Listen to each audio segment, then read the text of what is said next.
I will paint the tree today, and if it's blue, it will be gray. WALLY. I thought it was interesting the way it was shot for the first little while. I wasn't sure who he was, what he did, what the, I guess the main message was. And then it slowly sort of revealed itself when he sat on the couch, and then that was when, you know, he's like, oh, what was that question you asked me again? And, you know, so I think that, and then during the interviews with the daughters, I thought even those were, they were unraveled in a very natural way, and then his reaction to what they said, I thought was interesting, because it seemed as though he watched their interviews while we watched it.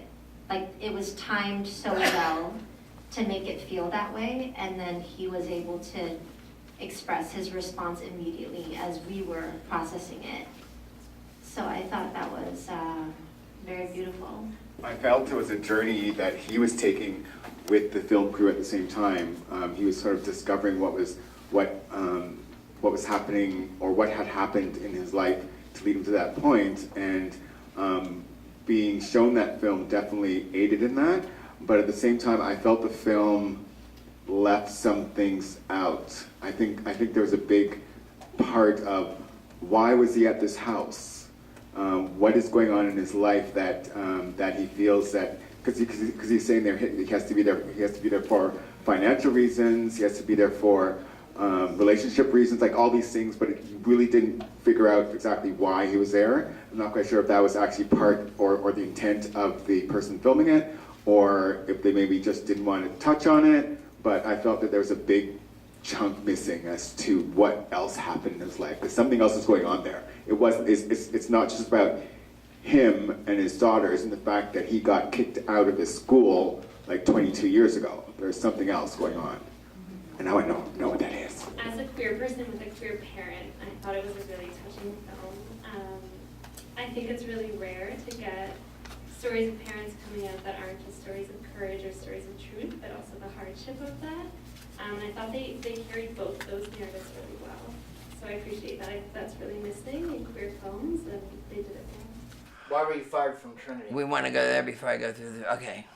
No resume. I'll start there, Trinity. Sort of focused on the Trinity, the Christian community, and the basis of all religions is treat people the way you want to be treated, or don't treat people the way that you don't want to be treated. And it was very reflective of a Christian community that it was not followed. Like, it made me think about, how do you tell a story when you don't have very good documentation?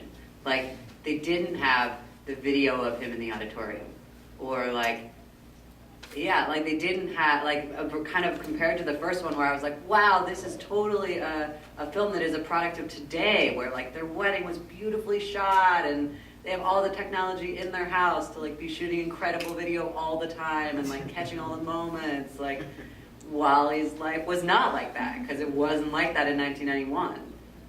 And I'm not a very good documenter.